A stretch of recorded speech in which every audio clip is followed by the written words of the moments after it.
In the heart of Windsor Castle, where centuries of royal secrets whisper through stone corridors, one photograph held more power than any crown jewel. It wasn't the gold frames or priceless artwork that made palace staff pause in reverence.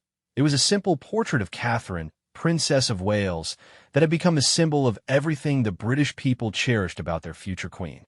But power shifts like shadows in palaces, and when Queen Camilla decided that portrait had to go, she discovered that some loyalties run deeper than royal commands. What happened next would shake the very foundations of palace protocol and reveal the extraordinary courage of an ordinary guard who dared to say no to a queen.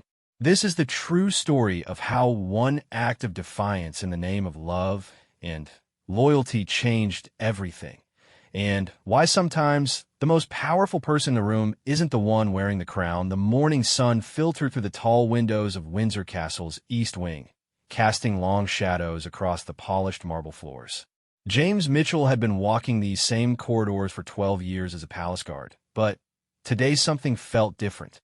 The air carried an unusual tension, the kind that made veteran staff members speak in hushed whispers and glance nervously over their shoulders. James adjusted his perfectly pressed uniform and checked his watch. 7:30 in the morning, and already the castle buzzed with an energy that suggested today would be anything but ordinary. He had served through 3 different royal transitions, witnessed scandals that never made it to the papers, and kept secrets that would have toppled governments. But nothing had prepared him for what was about to unfold. As he made his way toward the Queen's private wing, James passed the portrait gallery that had become something of a pilgrimage site for both staff and visitors. There, positioned prominently among centuries of royal faces, hung a recent edition that had captured the hearts of the British people like no other. The portrait of Catherine, Princess of Wales, painted just 2 years earlier, seemed to glow with an inner warmth that drew people like moths to flame. The painting depicted Catherine in a flowing blue dress that matched her eyes, her gentle smile radiating the kind of genuine warmth that had made her beloved across the Commonwealth.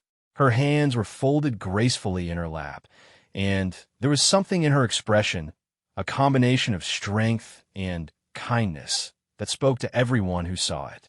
Palace visitors would stop and stare, some even tearing up as they took in the image of the woman they saw as the future of the monarchy. James had watched countless people pause before that portrait. He had seen hardened politicians soften, seen children point excitedly, and seen elderly visitors nod with approval. The painting had become more than just artwork.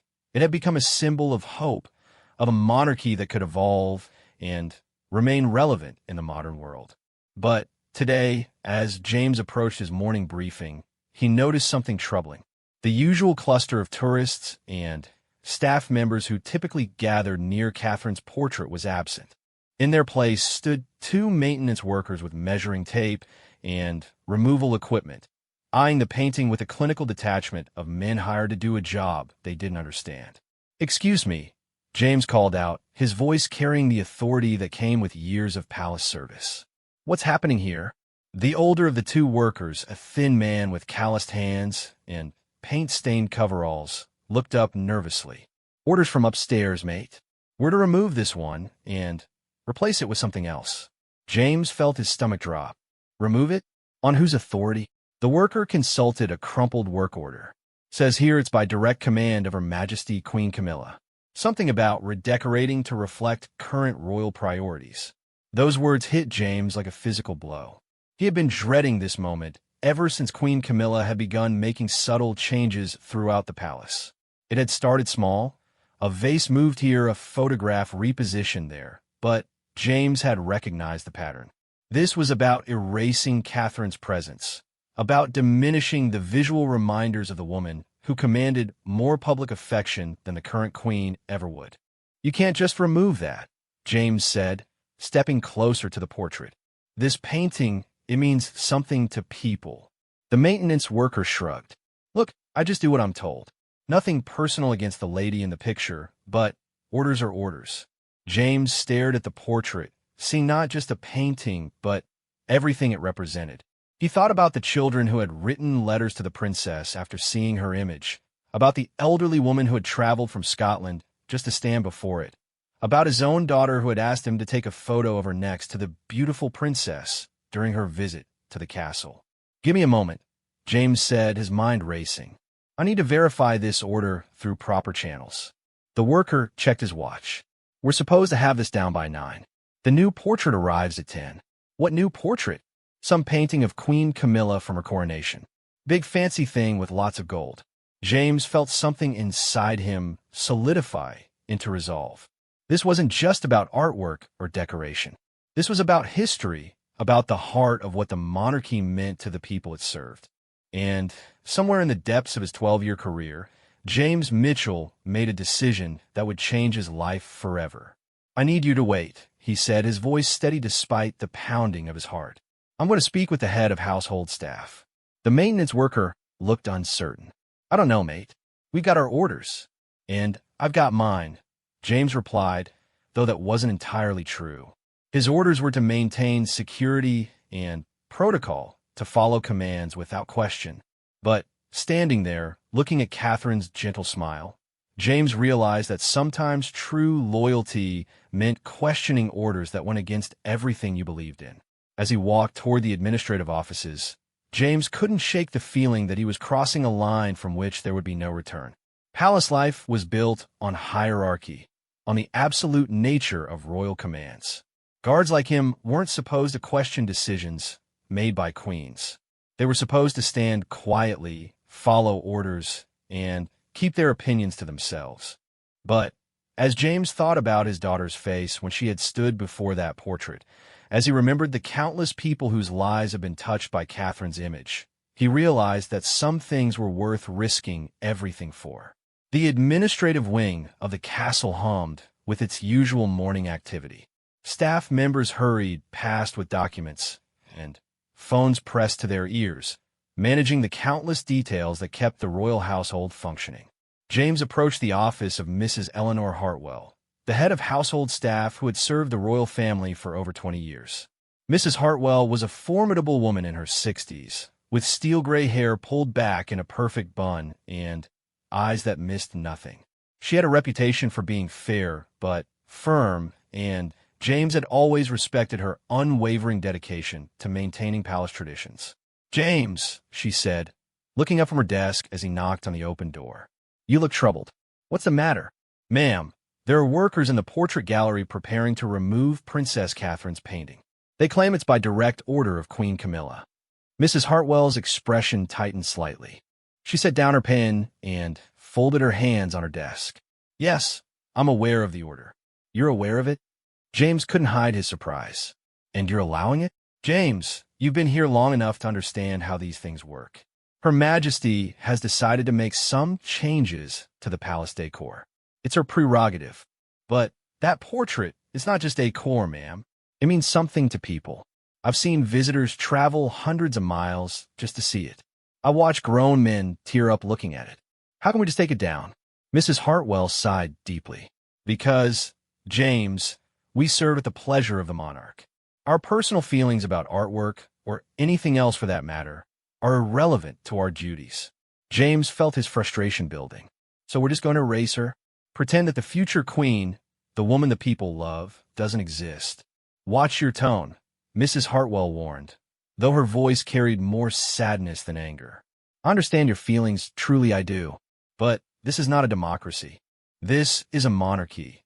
And in a monarchy, the wishes of the reigning sovereign take precedence over everything else, even when those wishes go against the will of the people." Mrs. Hartwell stood up slowly, walked to her window, and gazed out at the castle grounds where early tourists were already gathering for the day's tours. "James, I've served this family through more changes than you can imagine. I've seen portraits hung and taken down, seen favorites rise and fall, seen a monarchy adapt to survive. This is just one more change in a long line of changes." "But it's wrong," James said quietly. Mrs. Hartwell turned back to him, and for a moment, her professional mask slipped. "Perhaps.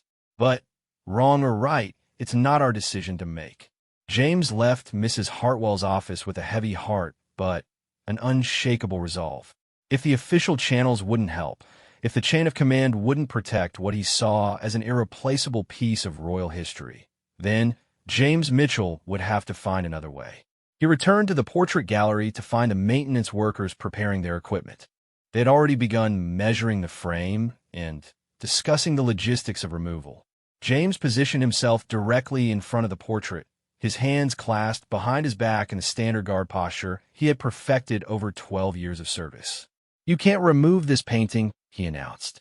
The maintenance workers looked at each other uncertainly. "Look, mate, we already went through this. We got our orders, and I'm countermanding those orders. You can't do that. Watch me." Word spread through the palace with the speed that only gossip can achieve. Within an hour, James Mitchell had gone from being an invisible fixture in the palace machinery to the subject of hushed conversations in every corner of the royal residence. A guard had refused a direct royal order. A common employee had dared to challenge the will of a queen. By noon, a small crowd had gathered in the portrait gallery.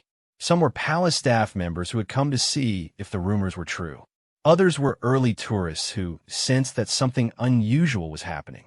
They stood at a respectful distance, watching as James maintained his vigil before Catherine's portrait. The irony was not lost on James that in trying to protect the image of one princess, he had created a scene that was drawing more attention to the portrait than it had received in months. Visitors were pulling out their phones, taking pictures not just of Catherine's painting, but of the guard who had dared to defy a queen to protect it. As the afternoon wore on, James began to understand the magnitude of what he had set in motion. This was no longer just about a painting or palace politics. This was about the fundamental question of what the monarchy owed to the people it served, and what those people could expect from the institution they supported with their taxes and their loyalty. Standing there, his feet beginning to ache but his resolve unwavering, James Mitchell realized that he had become something he had never intended to be, a symbol of resistance, a voice for those who had no voice in the corridors of power, a guardian not just of royal protocol, but of royal conscience. The portrait of Catherine continued to smile down at him, and James found strength in that gentle expression. Whatever happened next, whatever price he would have to pay for his defiance, he knew that some things were worth fighting for. The afternoon sun was beginning to fade when Mrs. Hartwell appeared in the gallery, her face grave with the weight of unprecedented circumstances. Behind her walked a man James recognized as the Queen's private secretary, his expression unreadable as he surveyed the scene.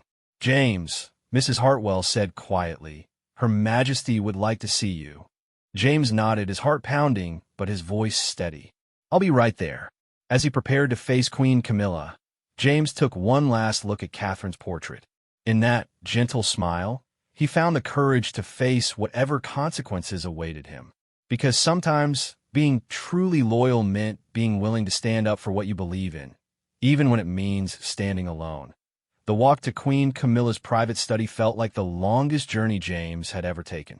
Each step echoed through corridors lined with portraits of monarchs who had ruled for centuries, their painted eyes seeming to judge his unprecedented act of defiance. Palace staff members he passed averted their gazes, as if his rebellion might be contagious. Mrs. Hartwell walked beside him in tense silence, her usual composed demeanor showing cracks of worry. She had served the royal family through scandals and crises, but never had a common guard directly challenged a queen's authority in such a public manner. The implications reached far beyond a simple disagreement about artwork. "James," she whispered as they approached the ornate doors of the Queen's study, "whatever happens in there, remember that you have a family to think about. A pension, a future." James nodded, understanding the weight of her words. His wife Sarah worked as a teacher, and their daughter Emma was only 10 years old. The palace job provided stability, excellent benefits, and the pride that came with serving the crown. In a few hours, he might have thrown it all away for a painting. The Queen's private secretary knocked twice on the heavy oak door before entering. "Your Majesty, Guard Mitchell is here to see you." "Send him in," came the reply from within, the voice carrying an edge that made James's stomach tighten. Queen Camilla sat behind an imposing mahogany desk, her reading glasses perched on her nose as she reviewed what appeared to be official documents. She didn't look up immediately when James entered, a power play that was both subtle and effective. The room itself was a study in royal authority. Dark wood paneling, floor-to-ceiling bookshelves, and portraits of previous monarchs staring down from gilded frames.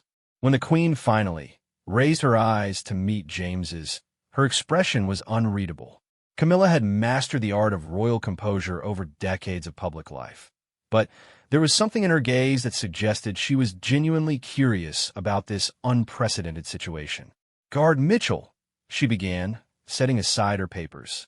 "I understand you have some concerns about the redecorating of the portrait gallery." James straightened his posture, drawing on 12 years of military-style training. "Yes, Your Majesty. I believe the removal of Princess Catherine's portrait would be a grave mistake." The directness of his statement seemed to surprise even the Queen. Royal protocol demanded careful, deferential language, especially when disagreeing with the monarch. James had essentially accused the Queen of making a grave mistake, words that could be interpreted as treasonous in another era. "A grave mistake," Queen Camilla repeated slowly. "That's quite a strong assessment from a palace guard. Perhaps you could elaborate on your expertise in royal portraiture and palace decoration." The sarcasm was subtle but unmistakable. James felt the sting of her words, but pressed forward. "Your Majesty, with respect, this isn't about my expertise. It's about what that portrait represents to the British people. And what exactly do you believe it represents?" James took a deep breath, knowing that his next words would either save his career or end it. "Hope, Your Majesty. That portrait represents hope for the future of the monarchy. I watched thousands of people stop and stare at it. I've seen children point with excitement, elderly visitors nod with approval, and foreign dignitaries comment on the warmth and dignity it conveys." Queen Camilla leaned back in her chair, her fingers steepled in front of her. "You seem to have appointed yourself as some sort of spokesperson for public opinion, Mr. Mitchell." "No, Your Majesty. I'm simply someone who has had the privilege of watching people react to that image every day for the past 2 years. And what I've seen is a deep connection between the people and their future queen that goes beyond politics or protocol." The Queen stood and walked to one of the tall windows overlooking the palace gardens. Outside, tourists continued their visits, unaware of the drama unfolding in the room above them. "You know, Mr. Mitchell, I've spent decades in this role. I've weathered scandals, criticism, and constant comparisons to those who came before me. I understand public sentiment better than you might think." "Then you understand why removing that portrait would send the wrong message," James replied, his voice gaining confidence. Queen Camilla turned back to face him, and for the first time, James saw something other than royal authority in her expression. There was tiredness there, and perhaps a flicker of vulnerability. "The wrong message to whom?" "To people who have never fully accepted me as queen. To those who see me as a temporary inconvenience before the real queen takes the throne." The honesty of her words caught James off guard. For a moment, the formal barriers between sovereign and subject seemed to dissolve, replaced by something more human and complex. He realized that this wasn't just about a painting. It was about a woman who had spent years living in the shadow of others' expectations and judgments. "Your Majesty," James said carefully, "with the greatest respect, I don't think removing Princess Catherine's portrait will change public opinion. If anything, it will confirm their worst fears about your intentions." The Queen's eyes flashed with something that might have been anger or might have been pain. "My intentions? And what exactly do they think my intentions are? That you see her as a threat? That you're trying to diminish her role or push her aside? That you're more concerned with your own legacy than with what's best for the monarchy?" The bluntness of James's words hung in the air like a challenge. He had crossed every line of protocol and propriety, speaking to a queen as if she were anyone else who needed to hear an uncomfortable truth. Queen Camilla returned to her desk and sat down heavily. For several long moments, The room was silent, except for the ticking of an ornate clock on the mantel. When she spoke again, her voice was quieter, more reflective. "You have children, Mr. Mitchell?" "A daughter, Your Majesty. Emma. She's 10. And if someone came to your home and told you that your daughter was wonderful, beloved, perfect in every way, but that perhaps you should step aside and let her take over because people simply liked her better, how would that make you feel?" James felt the weight of the question. "I would feel protective of my place in her life. But I would also want what was best for her. And if what was best for her conflicted with what was best for you." The question hung between them, loaded with implications that went far beyond palace politics. James realized that Queen Camilla was asking him to understand something that few people could: the unique burden of being a monarch who was also a stepmother, a queen who was also a woman trying to find her place in an institution that had never been designed for someone like her. "Your Majesty," James said slowly, "I think what's best for the monarchy is unity. Princess Catherine doesn't diminish your role. She enhances it. She represents the future, yes, but you represent the present. The portrait gallery can hold both truths." Queen Camilla studied him for a long moment, and James could see her weighing his words, considering perspectives she might not have fully explored before. "You're asking me to share space with someone who will always be more popular, more beloved, more accepted than I am. I'm asking you to be the bigger person, Your Majesty, to show the kind of grace and wisdom that defines great queens." The words were bold, perhaps too bold, but James sensed that this moment called for complete honesty. Queen Camilla needed to hear from someone who had no political agenda, no personal gain to pursue, just a palace guard who had watched people's faces light up when they saw a portrait. The queen picked up a silver letter opener from her desk, turning it over in her hands as she considered his words. "You realize, Mr. Mitchell, that you've essentially accused me of pettiness and insecurity in my own home." "No, Your Majesty. I've suggested that you have an opportunity to demonstrate strength and confidence by allowing that portrait to remain. And if I choose to proceed with its removal." James felt his heart racing, but his voice remained steady. "Then I will continue to stand in front of it until security removes me bodily." The boldness of his declaration seemed to genuinely surprise the queen. She set down the letter opener and looked at him with something approaching respect. "You would risk your career, your livelihood, your family's security for a painting?" "I would risk all of that for what the painting represents, Your Majesty. For the idea that the monarchy serves something larger than the personal feelings of any individual, even a queen." Queen Camilla stood up and walked to another window, this one offering a view of the portrait gallery where James assumed curious staff members and visitors were still gathering.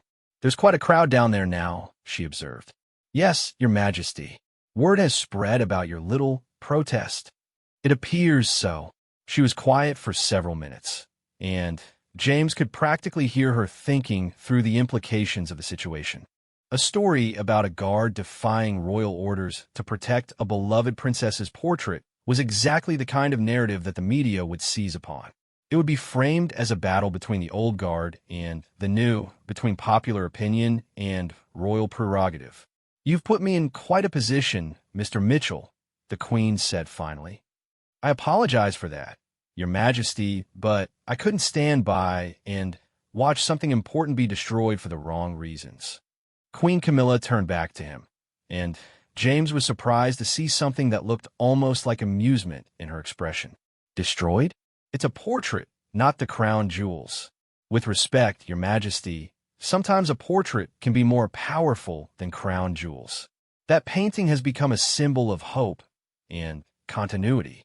Removing it sends a message about your priorities and your relationship with your successor. And what message would leaving it send?" James took a deep breath, realizing that his answer might determine not just the fate of the portrait, but the direction of the entire conversation. It would send a message that you're secure enough in your own role to celebrate the future of the monarchy, that you understand the difference between being queen and being the only queen. It would show wisdom, confidence, and genuine concern for the institution you serve. The queen moved back to her desk, but didn't sit down. Instead, she picked up a framed photograph, one that James could see showed her with King Charles during their coronation. Her expression as she looked at the image was complex, mixing pride with something that might have been uncertainty. You know, Mr. Mitchell, I never asked to be queen.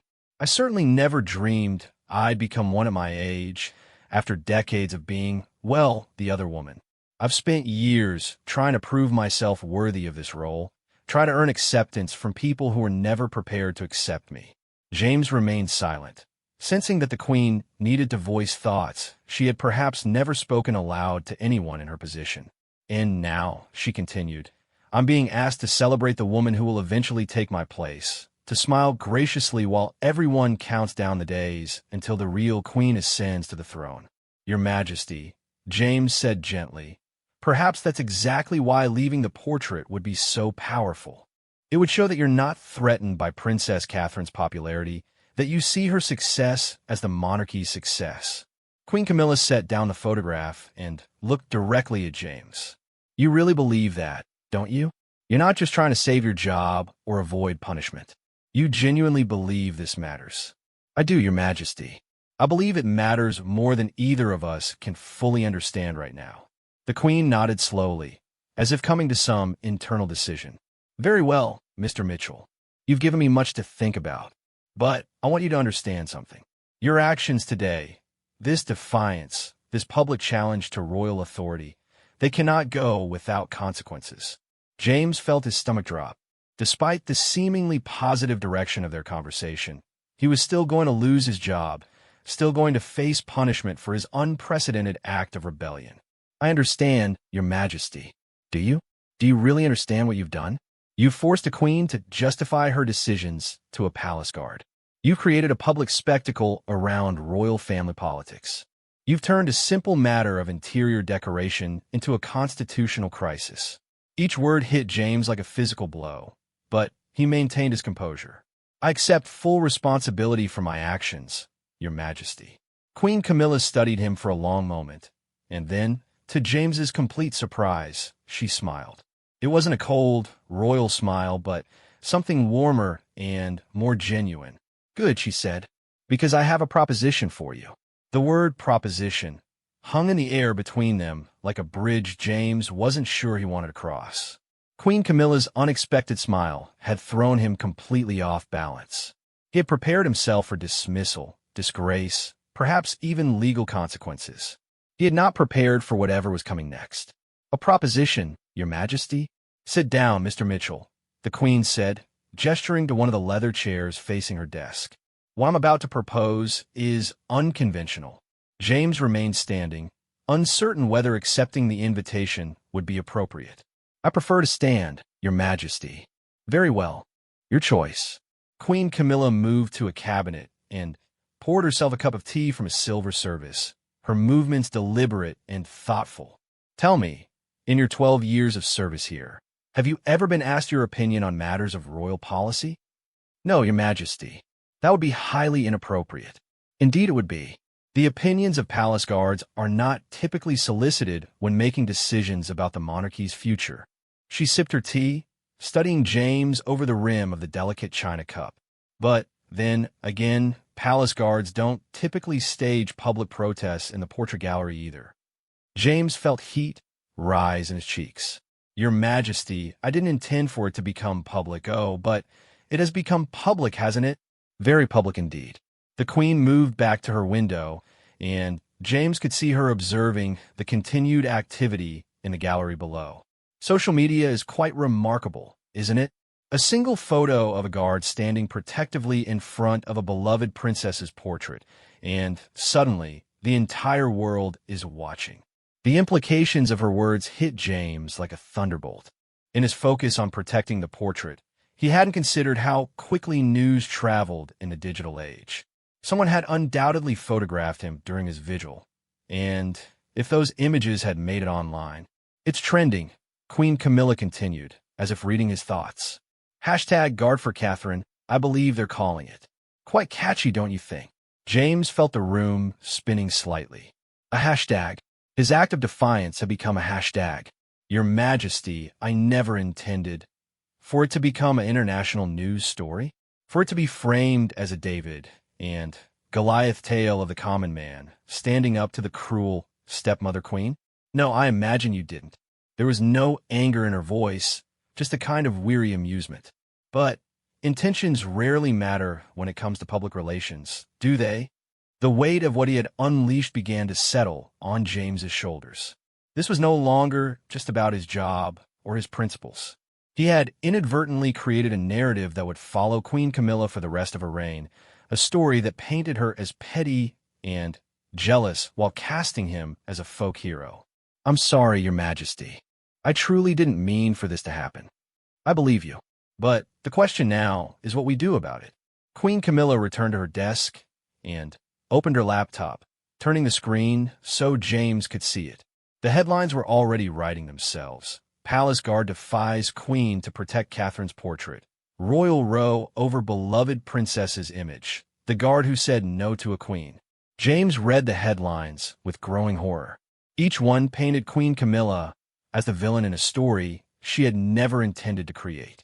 The woman standing before him, complex, thoughtful, trying to find her place in an impossible situation, was being reduced to a cartoon villain in the court of public opinion.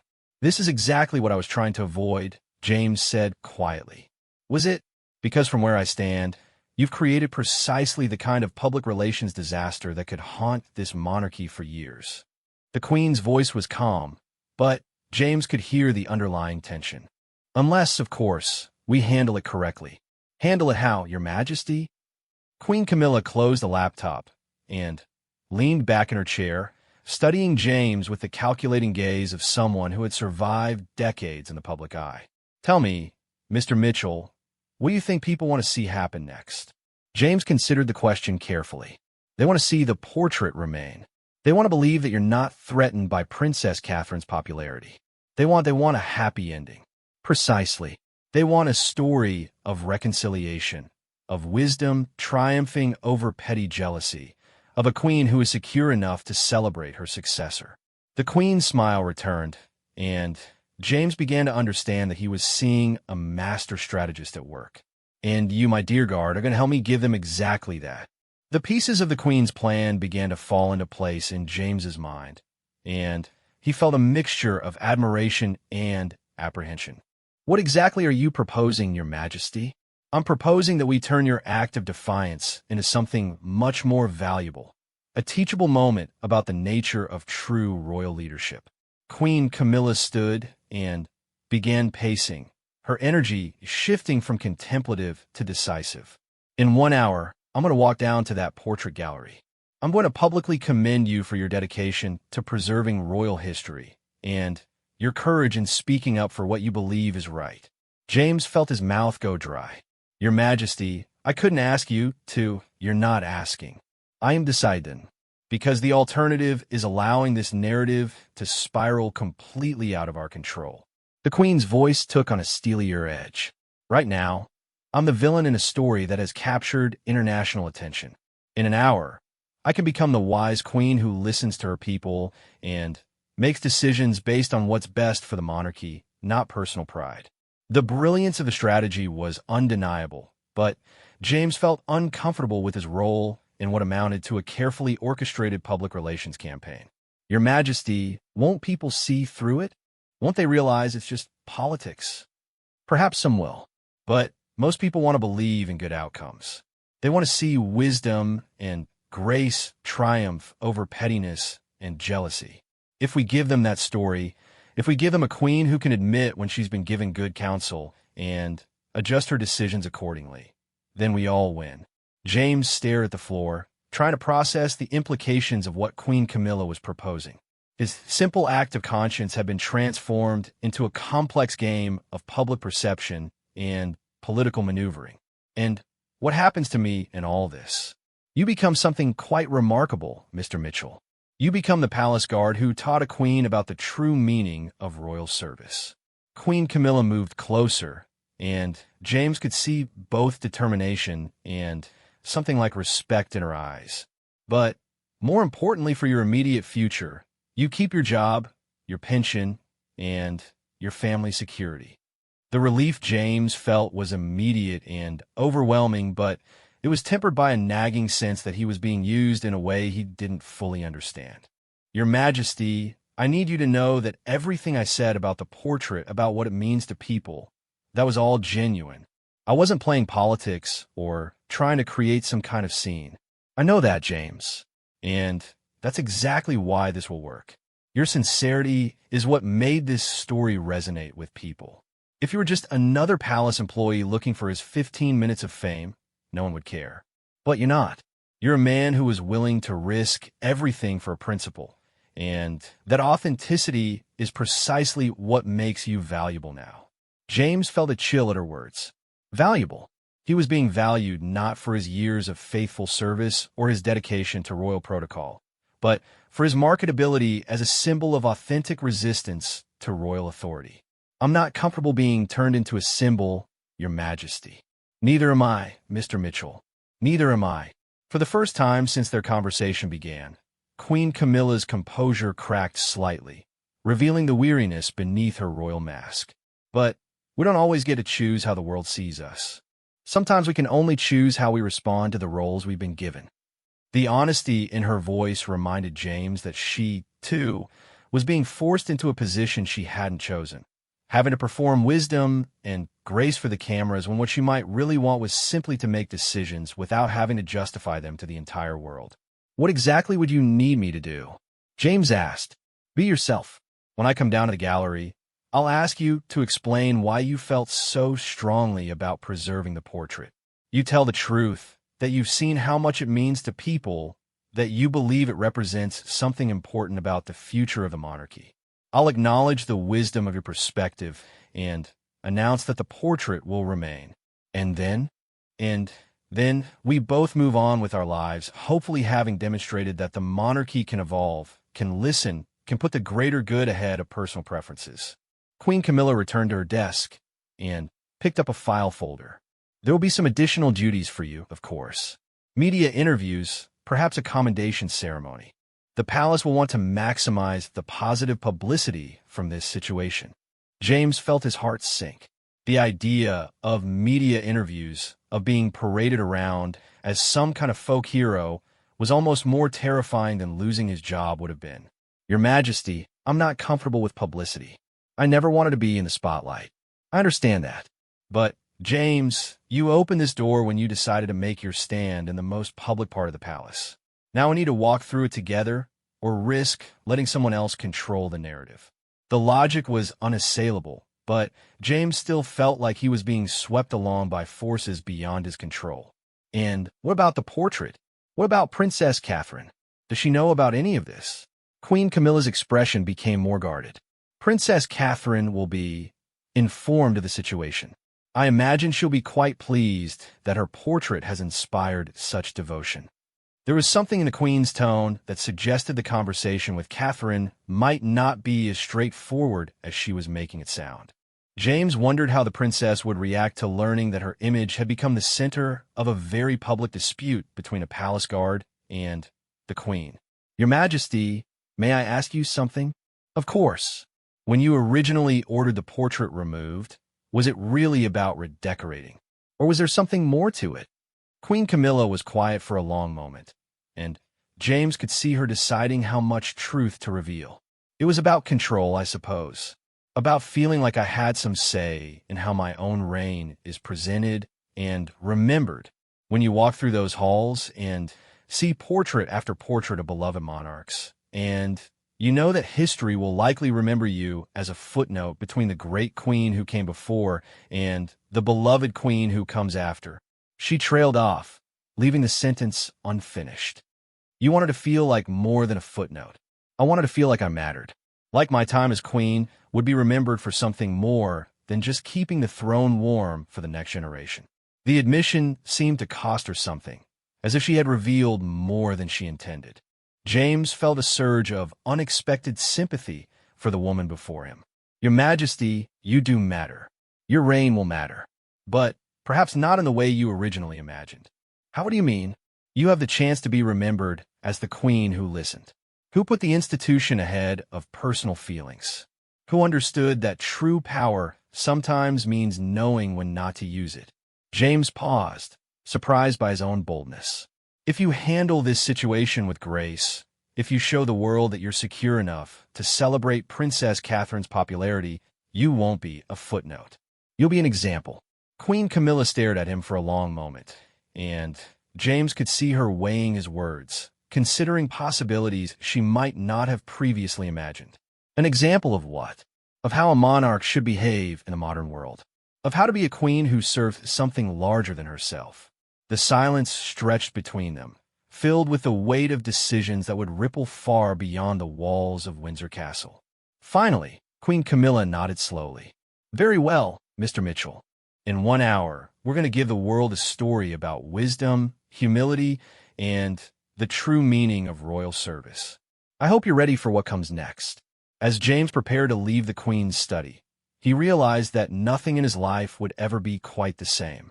He had started the day as an invisible palace guard and would end it as an international symbol of moral courage. Whether that transformation would prove to be a blessing or a curse remained to be seen. The portrait gallery awaited, and with it, a moment that would define not just James Mitchell's future, but the public perception of Queen Camilla's reign. The whole world, it seemed, was watching. The portrait gallery had been transformed into something resembling a theater stage.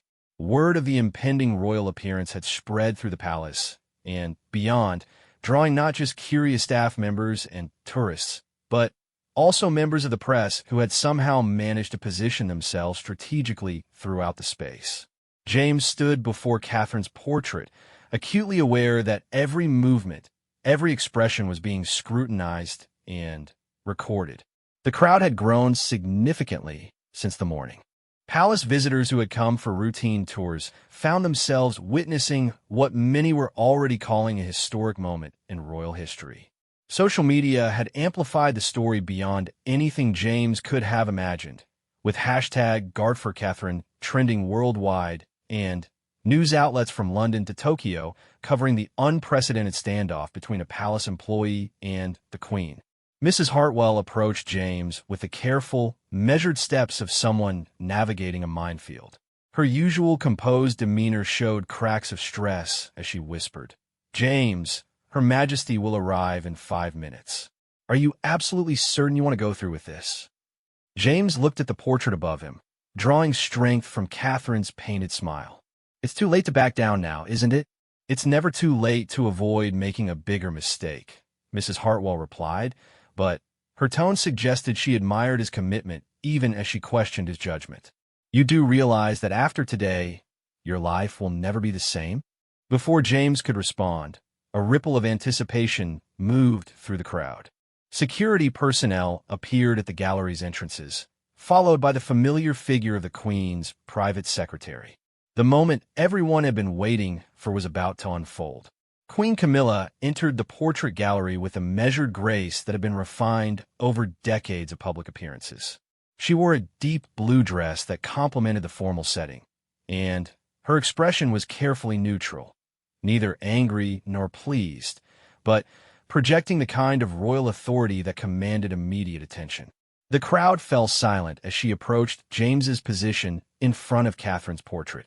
Every phone camera in the room was recording, every journalist was taking notes, and James could feel the weight of international attention focused on this single moment. "Mr. Mitchell," Queen Camilla said, her voice carrying clearly through the hushed gallery. "I understand you have some concerns about changes to our portrait collection." This was James's cue, the moment when he was supposed to explain his position for the cameras and the world. He had rehearsed the conversation with the Queen, but standing here with hundreds of eyes upon him, the words felt more significant than any he had ever spoken. "Your Majesty," James began, his voice steadier than he felt, "I believe this portrait represents something precious that shouldn't be lost.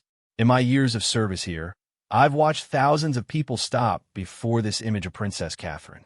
I've seen children point with excitement, elderly visitors nod with pride, and foreign dignitaries comment on the warmth and dignity it conveys." Queen Camilla nodded thoughtfully, playing her part in their carefully orchestrated scene. "And What exactly do you believe it represents to them? Hope, Your Majesty. It represents hope for the future of the monarchy, faith in the institution's ability to evolve while maintaining its essential character. This portrait has become more than artwork. It's become a symbol of continuity and progress working together. The Queen moved closer to the portrait, studying it as if seeing it for the first time. The gesture was theatrical, designed for the cameras, but James could see genuine contemplation in her expression. You believe I was wrong to order its removal? This was the moment of greatest risk in their plan. James had to challenge the Queen's authority while still showing appropriate respect, a delicate balance that could easily tip into either rebellion or subservience. Your Majesty, I believe that even queens can benefit from hearing different perspectives on decisions that affect the people they serve. This portrait has touched countless lives. Removing it would send a message that the monarchy is more concerned with internal politics than with the hopes and dreams of the people. A murmur ran through the crowd. James had essentially accused the Queen of putting personal feelings ahead of public service, a criticism that would have been unthinkable from a palace employee in any other era. Queen Camilla was quiet for a long moment, letting the tension build. When she spoke, her words carried the weight of decades of experience in public life. Mr. Mitchell, you've given me much to consider. Your willingness to speak up for what you believe is right, even at personal risk, embodies the kind of principled service that this institution depends upon. The crowd leaned forward, sensing that something significant was about to happen. James felt his heart racing as Queen Camilla moved to the center of the gallery, positioning herself where her words would carry to every corner of the room. After careful consideration, the Queen announced, I have decided that Princess Catherine's portrait will remain exactly where it is. Mr. Mitchell has reminded me that true royal leadership sometimes means listening to voices we might not have sought out and adjusting our decisions based on wisdom rather than pride. The reaction was immediate and overwhelming. Applause erupted from the crowd. Phones captured the moment from every angle, and James felt a mixture of relief and disbelief wash over him. They had done it. The portrait was safe, and Queen Camilla had emerged from the situation looking gracious and wise rather than petty and threatened. But as the initial excitement died down, James realized that this was only the beginning of a much more complex story. Queen Camilla approached him with what appeared to be genuine warmth, but he could see the calculation behind her eyes. Mr. Mitchell, she said, speaking loudly enough for the nearest cameras to pick up her words, your dedication to preserving what matters most about this monarchy deserves recognition. I would like to invite you to join me for tea tomorrow so that we might discuss other ways your insights could benefit the royal household. The invitation was both a reward and a trap. James was being elevated from common guard to trusted advisor, but he was also being drawn deeper into the palace's political machinery. The man who had started the day wanting only to protect a painting was now being positioned as a voice of the people within the royal establishment. As the crowd began to disperse and the immediate drama subsided, James found himself surrounded by journalists eager for quotes and palace officials keen to manage the story's ongoing development. The simplicity of his original motivation, protecting something he believed was important, had been lost in the complexity of royal politics and public relations. Mrs. Hartwell appeared at his side, her expression mixing pride with concern. Well, James, you've certainly made your mark. The question now is what you do with the platform you created. Before James could respond, a familiar voice cut through the chatter around them. Quite a performance, everyone. The crowd turned to see Princess Catherine approaching, her presence immediately commanding attention in a way that was both effortless and magnetic. She wore a simple cream-colored dress, but her natural elegance made everyone else in the gallery seem slightly overdressed. James felt his mouth go dry. The woman whose portrait he had fought to protect was here, in person, and he had no idea what she thought of the morning's events. Her expression was pleasant but unreadable, giving no hint of her feelings about being at the center of such a public controversy. Your Royal Highness, Queen Camilla said, her voice carefully measured. I wasn't expecting you. I thought I should see what all the fuss was about, Catherine replied with a slight smile. She moved to stand before her own portrait, studying it with the detached interest of someone examining a stranger's photograph. It's quite flattering, isn't it? The understatement was clearly intentional, and James caught a glimpse of the sharp intelligence that had made Catherine such a formidable addition to the royal family.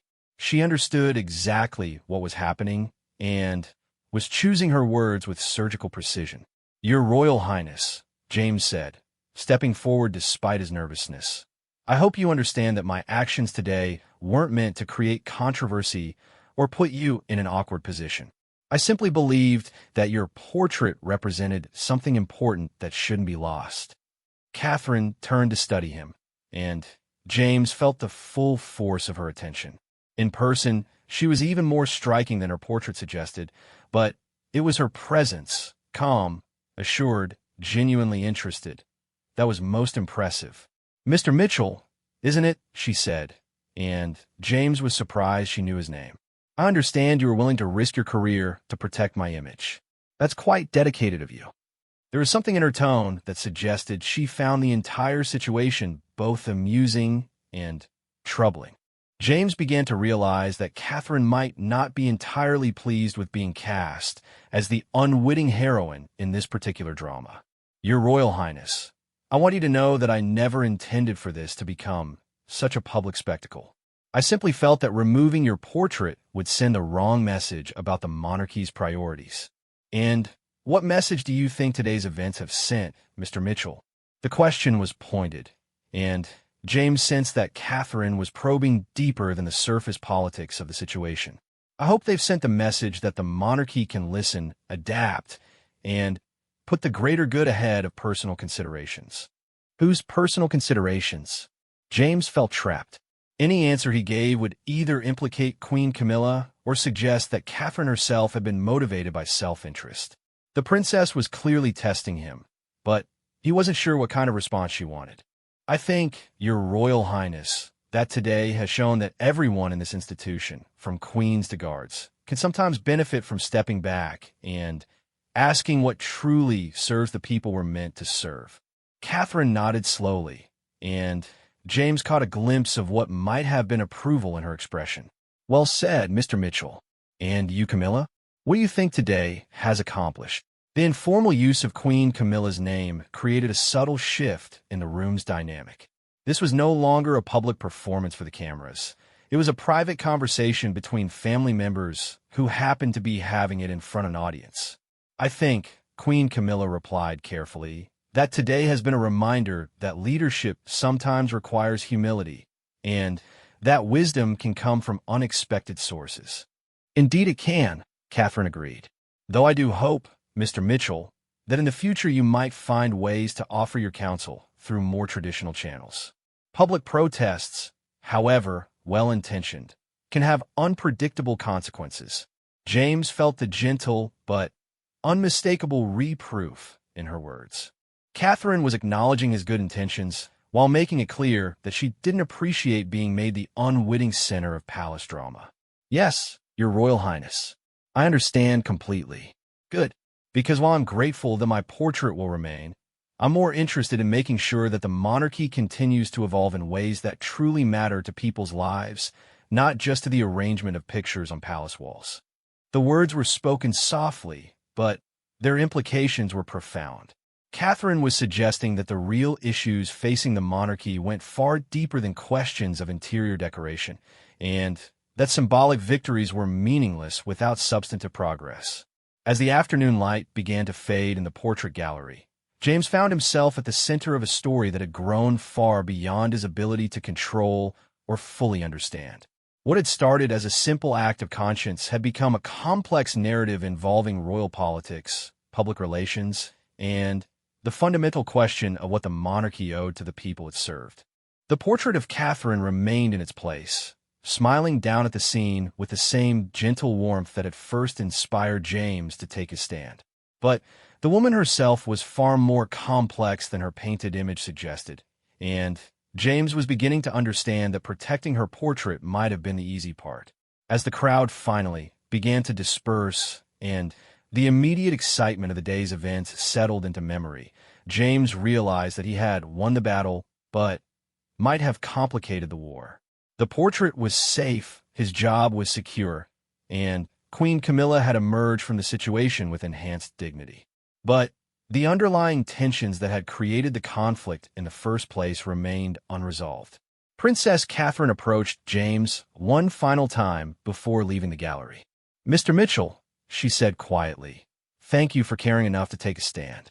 Just remember that the most important portraits aren't hanging on walls. They're the ones we create through our daily choices and actions." With those words, she was gone, leaving James to contemplate the full meaning of what he had set in motion. The portrait remained, but the questions it raised about loyalty, duty, and the true nature of royal service would continue long after the cameras stopped rolling and the headlines moved on to other stories. Standing alone in the portrait gallery as the last of the crowd departed, James Mitchell looked up at Catherine's painted smile and wondered if he had truly protected something precious or simply postponed a reckoning that would come in some other form, at some other time. The answer, he realized, would depend not on what had happened today, but on what everyone involved, from queens to guards to future queens, chose to do with the opportunity for genuine change that this unexpected crisis had created. The portrait smiled down at him, keeping its secrets, as royal portraits had done for centuries. But the man who had risked everything to protect it was no longer the same palace guard who had started his shift that morning. He had become something else, a symbol, a voice, a reminder that sometimes the most ordinary people could change the course of history by simply refusing to let important things be quietly swept away. The future of the monarchy would be shaped not by portraits or protocols, but by whether the people within it could learn to serve something greater than themselves. And in that regard, James thought as he finally left the gallery, the real test was just beginning.